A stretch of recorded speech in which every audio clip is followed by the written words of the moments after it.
l'homme noir ne réfléchit pas des masses. Quand tu lis et que tu apprends que la France a fait un génocide au Cameroun, comment tu pourrais porter ce maillot fièrement quand tu es congolais et que tu joues pour la Belgique, alors qu'il y a un monsieur qui a coupé je ne sais combien de mains ou combien de pieds au Congo? Il se passe quoi dans ta tête pour porter ce maillot fièrement? Faut vraiment être con. Je suis pas con. C'est dur ça. Mais c'est une réalité. Et tu sais, j'aime dire que l'homme noir est perdu. Beaucoup d'hommes noirs sont perdus.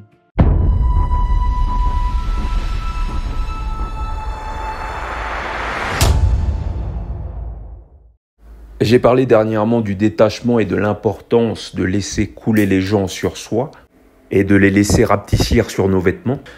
De toute manière, ils vont disparaître sans laisser de traces, car n'ayant aucun projet civilisationnel.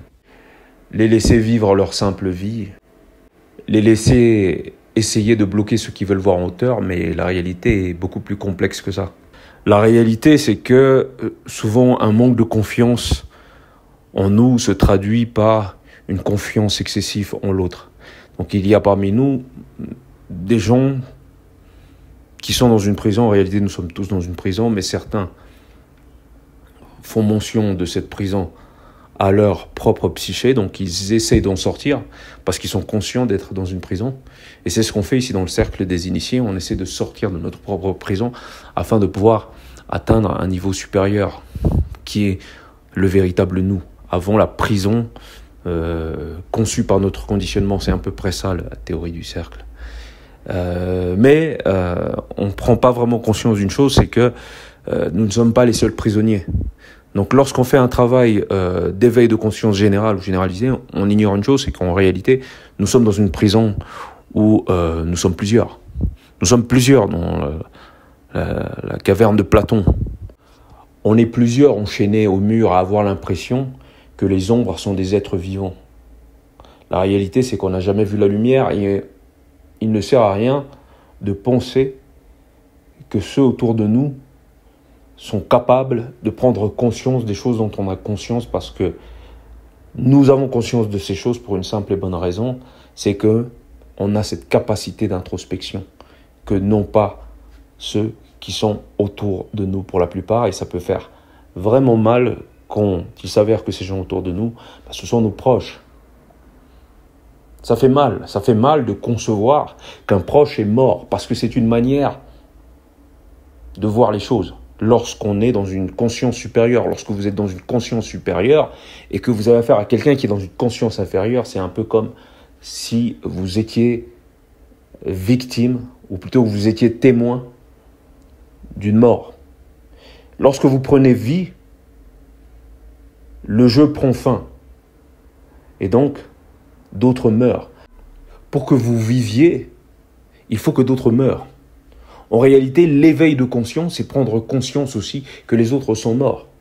Donc c'est une réalité qui peut être cauchemardesque pour beaucoup d'entre nous. C'est pourquoi on est dans un dysfonctionnement cognitif lorsqu'on prend conscience de notre réalité.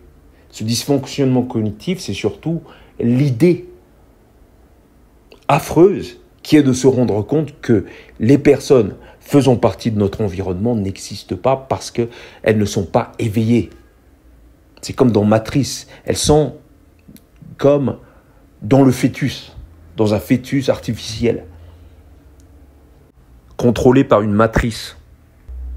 Et c'est dans ça qu'ils sont. Et prendre conscience de ça, c'est la deuxième étape lorsqu'on éveille notre conscience, lorsqu'on s'éveille en conscience. C'est facile de s'éveiller en conscience. La seule chose qui est difficile lorsqu'on s'éveille en conscience, c'est de faire le choix de s'éveiller. Ça, c'est difficile. Mais les retombées de cet éveil, ça, c'est encore plus dur. Parce que prendre conscience que votre environnement ne va pas à la même vitesse que vous, ne s'éveillera pas à la même vitesse que vous, c'est comme quand vous discutez avec quelqu'un de choses qui pour vous sont claires. Cette personne est votre proche, mais ce n'est pas aussi évident pour lui que pour vous. Et ça demande beaucoup d'humilité de se rendre compte de sa supériorité par rapport à quelqu'un qui est inférieur.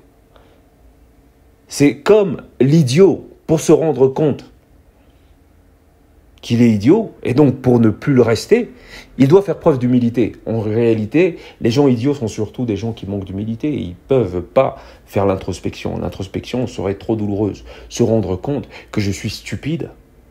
Beaucoup de personnes restent dans la stupidité uniquement pour pas avoir à prendre conscience qu'ils sont stupides. Parce que c'est douloureux. La vérité est douloureuse et la douleur n'est pas pour tout le monde. Et les gens stupides sont faits pour rester dans le déni. Parce que ce qui est douloureux, c'est ça. C'est de se rendre compte que dans l'instant T, tu es stupide. Qu'est-ce qui fait la différence entre quelqu'un de stupide et d'intelligent?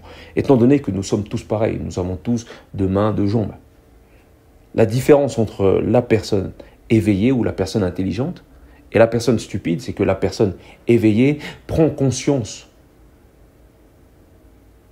de son état au moment où il est stupide, au moment où il est vide, au moment où il est dans une paralysie cérébrale. Alors que la personne éveillée prend conscience de sa stupidité. Et donc il se remet en question, il a une espèce d'alerte dans sa tête qui lui fait prendre conscience. C'est pour ça que les gens humbles sont souvent des gens très intelligents, parce qu'ils peuvent se remettre en question et donc s'excuser lorsqu'ils commettent une erreur, ce qui est très difficile pour les personnes qui manquent d'humilité et surtout les personnes qui suivent la foule. Souvent, ces gens suivent. Et donc, pour en revenir à notre sujet, s'éveiller en conscience, c'est bien, mais prendre conscience que les autres sont morphes, ça demande un autre niveau de conscience que souvent on n'a pas. Parce qu'il n'y a pas d'école pour ça. Il n'y a pas d'école qui enseigne l'éveil de conscience, parce qu'il n'y a pas d'école initiatique. Parce que ce dont je parle en ce moment, c'est d'initiation. La caverne de Platon, c'est une initiation. C'est une histoire qui lui a été racontée.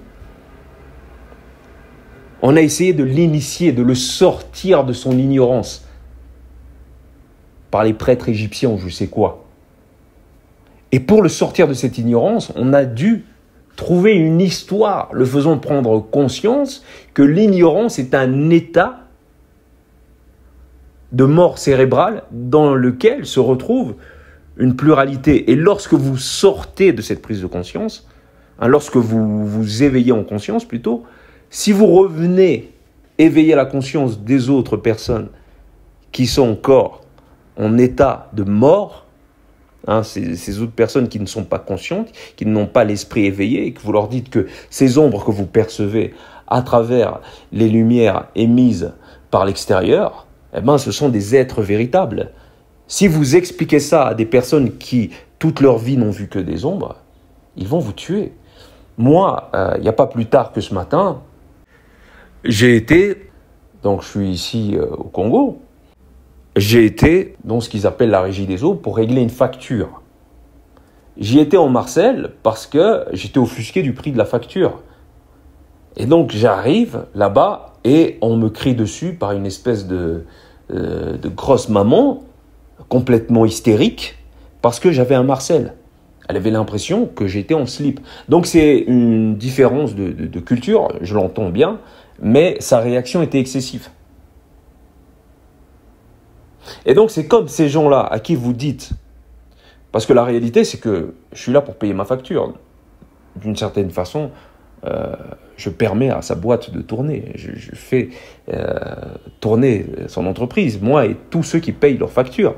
Si plus personne ne paye les factures, ces personnes qui travaillent pour l'État, ils n'ont plus de boulot. Vous comprenez un peu la logique, mais ça veut dire en réalité que je suis son patron. Et donc que j'ai droit à une certaine considération qu'elle ne me donne pas parce que, aveuglée par ce qu'elle voit, qui est en fait le fait de l'ignorance même, qui est que je sois en Marcel et que dans ce qui lui sert de conditionnement, elle se dit que le Marcel, c'est immoral. J'ai beaucoup parlé de moralité, la moralité étant le propre du commun, étant le propre du suiveur, étant le propre du mouton. La moralité, c'est comme la carotte qu'on tond à l'âne pour qu'il continue d'avancer. Si on ne lui donne pas de moralité, si on ne lui donne pas de religion, il y a beaucoup de gens comme ça, ils sont incapables de faire le bien. Donc il faut qu'on leur donne une religion ou bien une spiritualité de surface, de substitution, pour qu'ils puissent obéir à celle-ci, sans quoi il reste cantonné à une nature animale. Et donc, elle réagit de manière excessive parce qu'elle n'a pas conscience que la scène n'est pas véritablement celle qu'elle s'imagine. C'est-à-dire que moi, je suis venu payer une facture, donc je suis venu la payer, faire en sorte qu'elle soit réglée, parce qu'elle est là pour recevoir la facture.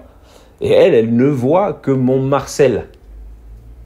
Donc elle ne voit que ce qui l'offusque, elle, lié donc à son conditionnement.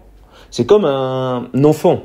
Un enfant ne peut pas voir au-delà de son conditionnement quand il n'a pas une maturité cérébrale lui permettant d'avoir un esprit critique. Et donc lorsque vous parlez de sexe involontairement avec un enfant, ou lorsque vous parlez de sexe, ou lorsqu'il voit quelqu'un tout nu, il vous dira « zizi, zizi, zizi », parce que c'est le fruit même de sa naïveté.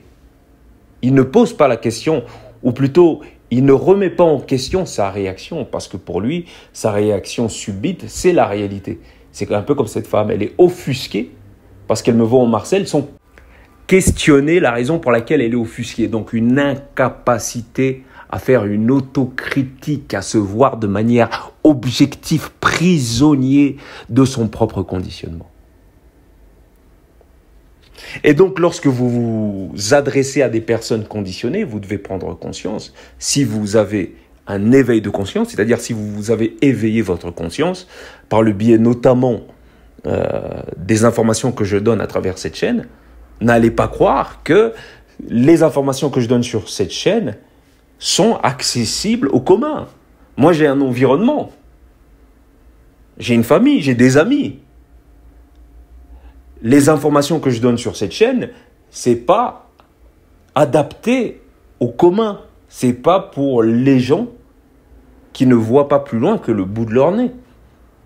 Tout le monde n'a pas pour vocation de comprendre. Il y a des gens unis qui font des gosses, mais ils ne se posent pas la question à savoir pourquoi j'ai fait ça.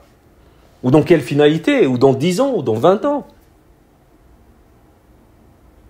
Il y en a qui font des choses sans se poser la question à savoir quelles sont les répercussions de ces choses. On peut parler par exemple de stupidité propre à certaines communautés qui sont le fruit d'une collectivité naïve, conditionnée, dont la danse, BMW, les femmes et consorts. Les femmes ne pensent qu'au mariage dans des communautés limitées. Mais c'est un mariage de substitution ou un mariage de surface. On fait de très beaux mariages et c'est dans ces communautés-là, on ne va pas les citer, qu'on peut se faire beaucoup d'argent lorsqu'on se spécialise dans les réceptions de mariage.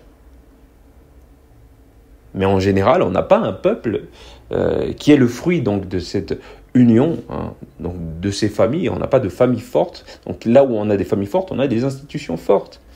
Là, on a des familles faibles, on a des institutions faibles. Et dans ces cultures, donc moi je suis au Congo, tous les samedis et tous les dimanches, il y a énormément de mariages. Les gens vont demander dans les plus beaux endroits pour se photographier en costume et en robe de mariée avec sa chérie. Mais quelle sera la suite même de ce pseudo-heureux événement ? Mais personne ne se pose la question parce qu'il n'y a pas de projet, il n'y a pas de vision. Il n'y a pas de vision parce que ce sont des gens qui sont cloîtrés dans leur conditionnement. Ils sont incapables d'en sortir. Ils sont dans la caverne des ténèbres, dans le monde des ombres. Les ombres sont des réalités. La robe blanche est une réalité. La robe blanche est un symbole, mais pour eux, c'est une réalité. C'est la réalité. Aujourd'hui, je suis marié. Vous avez ces nanas qui vous montrent leur bague à travers des photos. Très bien, je suis marié, regardez ma bague, on ne touche plus, je suis exceptionnel. Non, tu n'as pas changé, tu es toujours la même. Mais quel est le projet à travers cette union avec cet homme ? Est-ce que tu l'aimes véritablement ? Toutes ces nanas, vous avez la femme à Shaquille O'Neal, un joueur de basket qui a fait je ne sais pas combien d'enfants avec lui et qui prétend ne jamais l'avoir aimé. Donc vous avez des gens qui vivent en surface. Et vous devez prendre conscience que lorsque vous vous éveillez en conscience, vous êtes seul. Et que les autres n'ont pas fait le même travail que vous. Et donc vous devez vous attendre à avoir des réactions étranges de leur part. Avoir des femmes hystériques comme celles que j'ai rencontrées. Et donc, c'est pas parce que vous vous êtes éveillé en conscience que les autres vont s'éveiller aussi naturellement que vous êtes éveillé. C'est peut-être parce que c'est dans votre nature et dans votre volonté de vous éveiller. Mais ce n'est pas le cas de tout le monde. Ce n'est pas le cas des autres. Ce n'est pas forcément le cas de votre entourage. Ce n'est pas parce que vous avez cette volonté de vous éveiller que votre entourage va dire Amen et va respecter ce choix. Parce que l'éveil de conscience est aussi l'acceptation de la réalité. Et c'est donc la pleine possession de chacune de nos possibilités. Et donc c'est la porte ouverte au monde de tous les possibles. Alors que quelqu'un qui est conditionné, il est persuadé d'avoir de l'ambition et de la volonté. Or, il n'a jamais fait le tour de sa propre tête. Quel monde peut-il visiter s'il n'a pas fait le tour de sa propre tête et s'il a peur, justement, de ces zones d'ombre? Donc rejoignez le cercle, rejoignez des alliés et prenez conscience que tout le monde n'est pas votre allié. Tout le monde ne veut pas sortir des ténèbres. Bienvenue dans le cercle.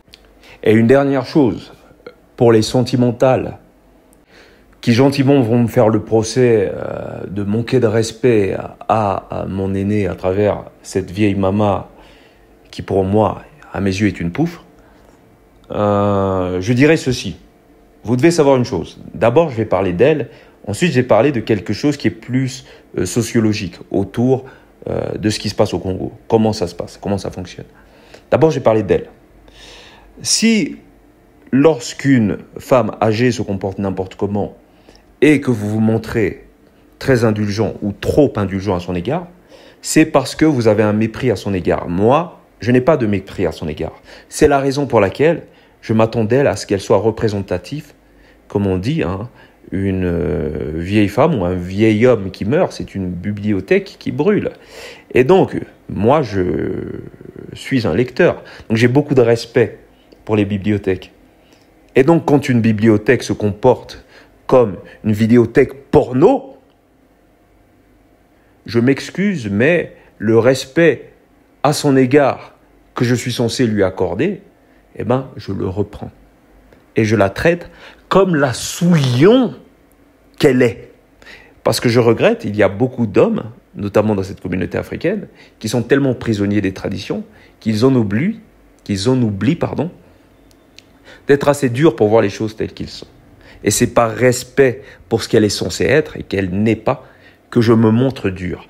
Pour en revenir maintenant à quelque chose d'un peu plus sociologique et de parler de ce qui se passe au Congo, figurez-vous qu'au Congo, comme partout ailleurs, il y a tous les années de nouveaux diplômés. Ces gens pointent au chômage. D'ailleurs, ils ne pointent même pas, ils sont juste au chômage. Ils n'ont pas de boulot. Pourquoi ?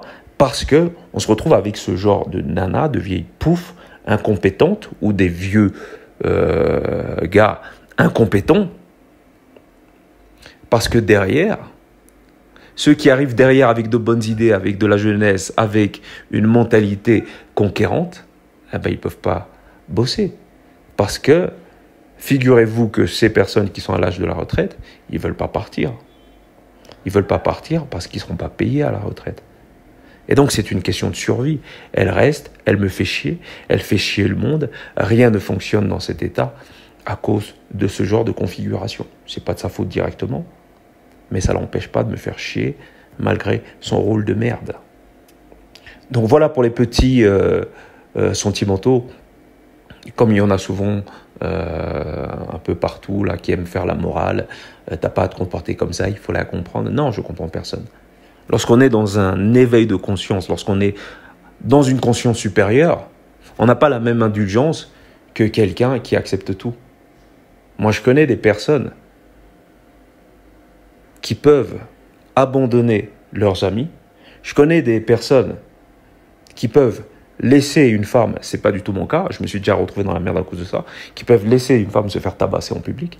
Il y en a beaucoup. Faites-vous tabasser en public dans les transports en commun, vous allez voir qui va bouger. Bah, ces gens-là, figurez-vous qu'ils ne s'offusquent pour rien. Et c'est ces gens-là qui vont venir faire la morale. Vous dire que c'est pas bien, que ça se fait pas. Non, je suis désolé. On s'offusque lorsqu'il y a injustice parce qu'une injustice, on entraîne une autre et on se retrouve dans une société malade. Merci, au revoir, bienvenue dans le cercle.